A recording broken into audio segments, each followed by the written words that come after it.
प्रभु जीशु ख्रीष्ट अति पवित्र नाम रे आपण समस्त को मोर एही यूट्यूब चैनल फेमस सिनर रे स्वागत करूअछि।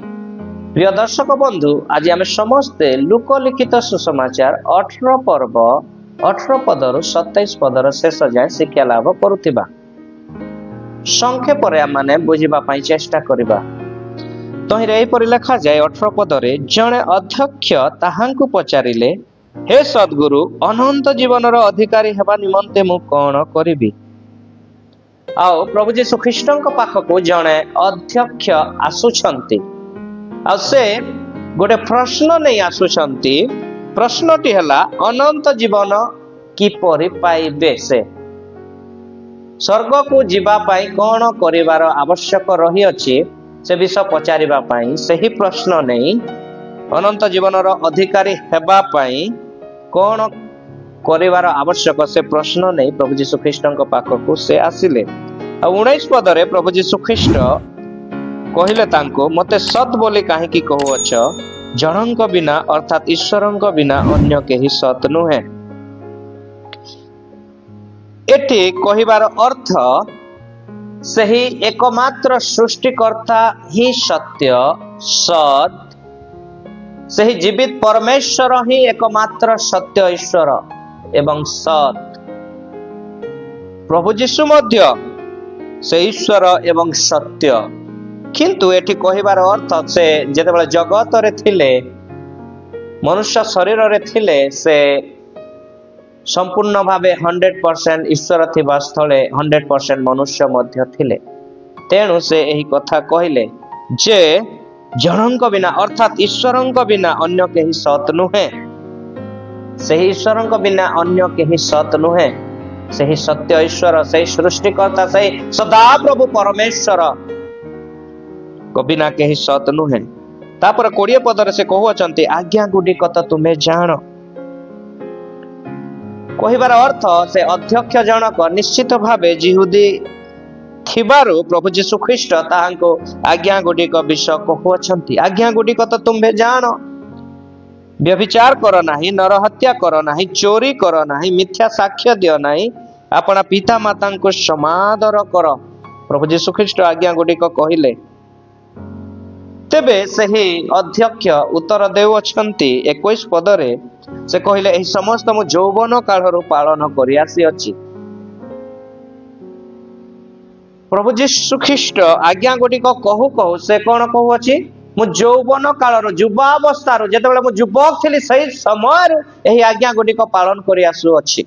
किंतु आपण ध्यानर सह जदि 20 पद को जदि देखिबे, सेठी गोटिए आज्ञा लेखा जाय नाही बा गोटिए आज्ञा प्रभु जीशु ख्रीष्ट कहिले नाही। ता कोन, लोभ कर नाही।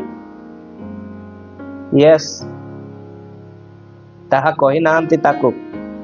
से सुनु सुनु कोन कहिला, एही समस्त मु यौवन कालरु पालन करि आसी अछि। अनेक समय प्रभुंक वाक्य हमको लागे आमे सब पालन करू अछु। ईश्वरंकर आज्ञा समस्त आमे पालन करू अछु, किंतु अनेक समय आमे झुंटी पड़ी था। हमको लागी थाए सत, किंतु प्रकृत रे आमे पालन करि न था। सेही प्रकार एही व्यक्ति मध्य सेही भ्रमरे अछि जे से यौवन कालरु से पालन करि आसी अछि। हाँ, सत कथा किछि आज्ञा से पालन करि आसी अछि, जहा ता पई सहज, जहा ताहा पई ग्रहणीय, कंफर्टेबल। 22 पदरे तापर प्रभु जीशु ख्रीष्ट उत्तर देले। जीशु यह शुणी तांको कहिले, तुम्भर आउ गोटिए विषय उणा अछि। हुए तो तुम्हें सब आज्ञा पालन करि थाई पार करूअछ, किंतु तुम्भर आउ गोटिए विषय उणा अछि।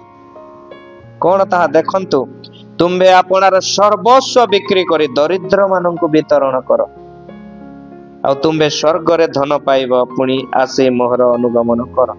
सिंपल विषय ताकू कहिले।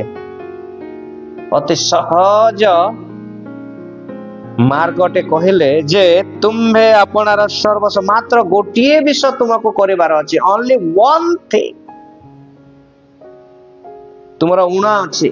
You are lacking one thing. You have to do one thing. Only one. केवल गोटिए। कौन ताहा? जे तुम्बे अपनार सर्वस्व विक्रय करी दरिद्र मानक वितरण कर आ तुम्बे स्वर्ग रे धन पाइब पुणी आसी मोहर अनुगमन कर।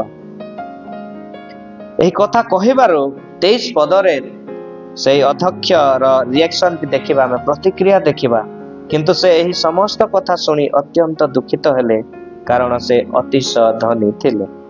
एही कथा सुनु सुनु से दुखित हेले कारण से अतिशय धनी थिले। प्रिय दर्शक बंधु, एठी आमे देखुछु जे प्रभु यीशु ख्रीष्ट जानी थिले से को विषय को धरे रखिछि। से समस्त आज्ञा पालन करुअछि सत, किंतु गोटे विषय रे से उणा अछि और से विषय ताहाकु जणाइले प्रभु यीशु ख्रीष्ट। और से विषयटी थिला लोभ कर नाही। से दिन से अध्यक्ष से धनी धन को बाछिले किंतु से मार्ग को बाछिले नाही। यही एकमात्र व्यक्ति प्रभु यीशु ख्रीष्टଙ୍କ निकट को आसी द्वार पाखरे थाई मध्य नरक को चली गला।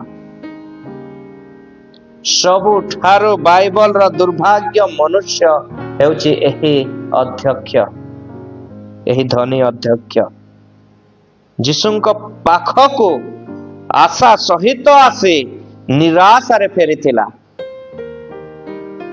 जदि हमें बाइबल सारा देखिबा, होल थ्रू द बाइबल, केही मध्य प्रभु यीशु ख्रीष्टଙ୍କ निकट को आसी निराशा रे फेरी जाई नाहंती, किंतु एही एकमात्र व्यक्ति दुर्भाग्य मनुष्य जे कि प्रभु यीशु ख्रीष्टଙ୍କ ठारो कोनोसी विषय पाई नथिला, निराश हेथिला और निराशा रे फेरिथिला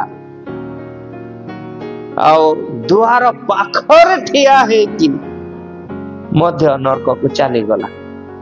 तेणु ताहा ठारो आ दुर्भाग्य मनुष्य केही मध्य नाहंती। से दिन से धन को बाछिला किंतु से द्वार को बाछिला नाही।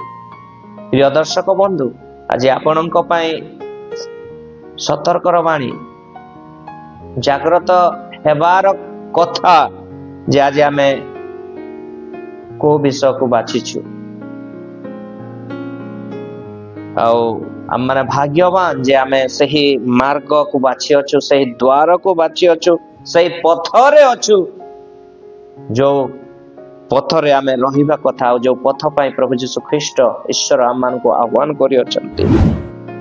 किंतु सही दुर्भाग्य मनुष्य द्वार पाखरे थाई मध्य नरक को चली गला।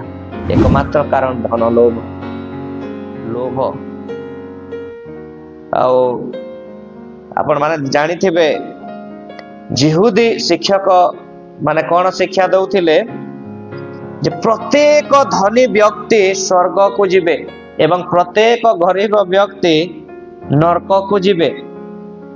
काहे कि ना सदा प्रभु जहा को आशीर्वाद करंती से धनी हुए एवं जहा को अभिशाप दियंती से दरिद्र हुए, गरीब हुए। यही शिक्षा से माने दियंती। तेणु आग को जदि आम माने पढ़िबा 24 पदरे प्रभु यीशु ख्रीष्ट जेते बेले कहू अछंती एई कथा सुनु सुनु लोक माने 26 पदरे कहिले कोन कहिले तेबे किए परित्राण पाई पारे की कथा सुनु सुनु से माने एई कथा कहिले। देखंतु 24 पदरे सेथिरे यीशु तांको देखि कहिले जेउ मानकर धन अछि से माने केडे कष्ट रे ईश्वरଙ୍କ राज्य रे प्रवेश करिवे, कारण ईश्वरଙ୍କ राज्य रे धनी लोकर प्रवेश करिबा अपेक्षा बरं सूचीर छिद्र देई ओटर प्रवेश करिबा सहज। जेतेबेला प्रभु यीशु ख्रीष्ट कहिले धनी माने मध्य जीवे नाही स्वर्ग राज्य, सुनु सुनु लोक कहली तेबे किए जीव? हमको तो शिक्षा दउ अछंती गरीब माने जीवे नाही स्वर्ग, धनी माने केवल जीवे। और एठी प्रभु यीशु ख्रीष्ट कहू अछंती धनी माने मध्य जीवे नाही। से माने कंफ्यूज हेई गले, पचारू अछंती सांगे सांगे। तेणु कर 26 पदरे देखंतु इंटरेस्टिंग विषय जे जेउ माने एही कथा सुनिले जेते सुनिले सांगे सांगे से माने कोन कहिले तेबे किए परित्राण पाई पारे, किए जीव? स्वर्ग को किए जीव से अनंत जीवन अधिकारी किए हेब यही कथा कहीं ना भूल शिक्षा अनेक समय आज आम मंडली मानकरे अनेक वक्ता मानक द्वारा अनेक भूल शिक्षा मध्य मंडली को दिया जाई थाए विश्वासी गण भूल शिक्षा पाई थांती एवं से शिक्षा को निज हृदय रखी थांती से प्रकार आम देखुचु यही लोक मानू जिहुदी शिक्षक माने जो शिक्षा देथिले केवल धनी माने जिबे कहीं ना सदा प्रभुंकर आशीर्वाद मनुष्य को धनवान करे समस्त धनवान स्वर्ग को जीवे कहीं ना गरीब माने नरक को जीवे कहीं ना अभिशाप पाई से माने आउ धन धनी नुहंती गरीब तेणु से माने नरक को जीवे। प्रिय दर्शक बंधु आज आपण माननकु वाक्य पढ़िबार अछि वाक्य जानिबार अछि वाक्यर गभीर अर्थ बुझिबार मध्य अछि किए भूल शिक्षा देउ अछि ताहा मध्य जानिबार अछि अनेक समय आमे जानि पारि न थाउ एमने मध्य जानि नांती निश्चित भावे सदा प्रभु को आशीर्वाद मनुष्य को धनवान करे वाक्यर लेखा जाए तेणु शिक्षा सुनिबा द्वारा एमाने मध्य भाबुचंते जे हाँ गरीब हेबारु गरीब लोक नरक को जीवे धनी लोक स्वर्ग को जीवे किंतु प्रभु यीशु ख्रीष्ट जो कथा कहले जे ईश्वरଙ୍କ राज्य धनी लोकर प्रवेश करिबा अपेक्षा बरं सूचीर छिद्र देई ओटर प्रवेश करिबा सहज तेबे जेतेबेले माने से कथा सुनी प्रश्न आउ थर पचारिले जे माने कथा सुनिले से माने कहले तेबे किए परित्राण पाई पारे 27 पदरे प्रभु यीशु एक सुंदर कथा दे उत्तर देले से कहले जहाँ मनुष्यर असाध्य ताहा ईश्वरंकर साध्य हालेलुया आमेन। प्रभु यीशु कहले जहाँ मनुष्यर असाध्य जहाँ मनुष्य करि पारिबो नाही जहाँ मनुष्य द्वारा हेबो नाही ताहा ईश्वर करिबे गॉड विल डू ईश्वर करिबे आ ईश्वरंकर साध्य मनुष्य निज चेष्टा रे केबे मध्य अनंत जीवन अधिकारी होई पारिबो ना मनुष्य केबे मध्य निज बल रे स्वर्ग राज्य जाई पारिबो ना मनुष्य जेते चेष्टा करो जेते कार्य करो जहा करो से निज बल रे निज कार्य द्वारा केबे मध्य जाई पारिबो ना तेणु तो ईश्वरन को मनुष्यर देह धारण करबा पई पड़िथिला आ सही ईश्वर देह धारण करी आसिले प्रभु यीशु ख्रीष्टଙ୍କ रूप रे हम समस्त पाप निमंते कालवरीर सही क्रूस रे रक्त झराई मृत्यु को जय कले आ से गोटे सुयोग देले जे जहाँ मनुष्यर साध्य जहाँ मनुष्य द्वारा हेबो नाही ताहा ईश्वरंकर साध्य से करी देखाइले केवल आपन को ताहांक ठारे विश्वास करिवार हला